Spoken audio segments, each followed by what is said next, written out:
नमस्कार, मी रत्नाकर आणि आपण पाहत आहात नागपूर समयचं मराठी बुलेटिन। आजच्या या विशेष बुलेटिनमध्ये आपलं मनपूर्वक स्वागत। राज्यातील आणि आपल्या परिसरातील महत्त्वाच्या घडामोडी, राजकारण, समाज, आरोग्य, सांस्कृतिक क्षेत्रातील ठळक बातम्यांचा वेध आपण घेणार आहोत। तर चला सुरुवात करूया आजच्या या महत्त्वाच्या बातम्यांसोबत। नागपूरमध्ये जनतेच्या समस्या आणि आरटीओतील अनागोंदी कारभाराविरोधात मनसेनं आक्रमक पवित्रा घेतलाय। महाराष्ट्र नवनिर्माण सेनेनं आज आरटीओ पूर्व नागपूर कार्यालयात हल्लाबोल आंदोलन केलं। नागपूरमध्ये वाहन नोंदणी, ड्रायव्हिंग लायसन्स प्रक्रिया आणि एजंट राज या गंभीर समस्यांवर तोडगा काढण्याची मागणी करत महाराष्ट्र नवनिर्माण सेनेने आज आरटीओ पूर्व नागपूर कार्यालयावर धडक दिली। मनसे पदाधिकाऱ्यांनी आरटीओ अधिकाऱ्यांची भेट घेऊन नागरिकांना भेडसावणाऱ्या समस्यांकडे लक्ष वेधलं। खास करून एजंट राज, लायसन्स प्रक्रियेतील दिरंगाई आणि नोंदणीतील अडथळे हे मुद्दे ठळकपणे मांडले गेले। मनसेच्या शिष्टमंडळानं प्रशासनाला निवेदन दिलं आणि या समस्या तत्काळ सोडवण्याची मागणी केली, अन्यथा आंदोलन अधिक तीव्र करण्याचा इशारा दिला आहे।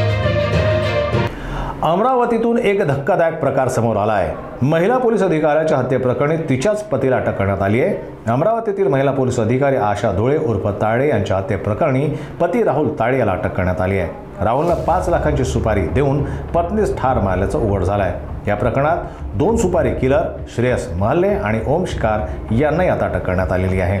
त्यांना आगाऊ 25,000 रुपये देण्यात आले होते। राहुल राज्य राखीव पोलीस बलात कार्यरत आहे। त्याचे दुसऱ्या महिलेशी प्रेमसंबंध होते। पती पत्नीमध्ये सतत वाद होत होते। आशानं यापूर्वी राहुल विरुद्ध तक्रारही दाखल केली होती। हत्येची योजना महिनाभर आधी तयार करण्यात आली होती। तपासात राहुलचे मागील गुन्हेगारी संबंधही उघड झाले आहेत। सध्या 3 जण अटकेत असून पोलीस तपास सुरू आहे।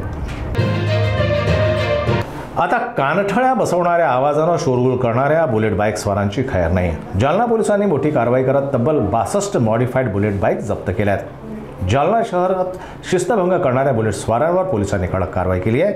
शहरातील वाहतूक शाखा, सदर बाजार, कदीम जालना आणि तालुका पोलीस ठाण्यांच्या संयुक्त पथकानं ही मोहीम राबवली आहे। वाहतूक निरीक्षक प्रताप इंगळे यांच्या नेतृत्वाखाली ही कारवाई करण्यात आली।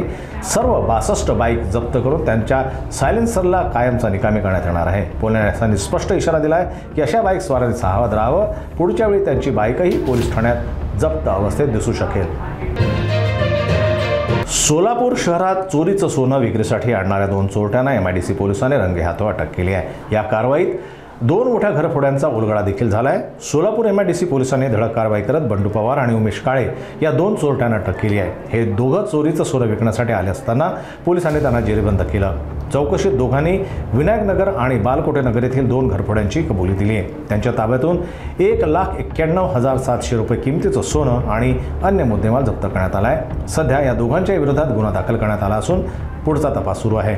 पोलीस आता या दोघांचा एखाद्या मोठ्या टोळीशी संबंध आहे का याचा तपास करीत आहेत। सोलापुरातील या चोरी प्रकरणानं पुन्हा एकदा घरफोड्यांच्या वाढत्या घटनांवर प्रश्नचिन्ह उभं केलं आहे। पोलिसांचा पुढील तपास यामध्ये महत्त्वाचा ठरणार आहे।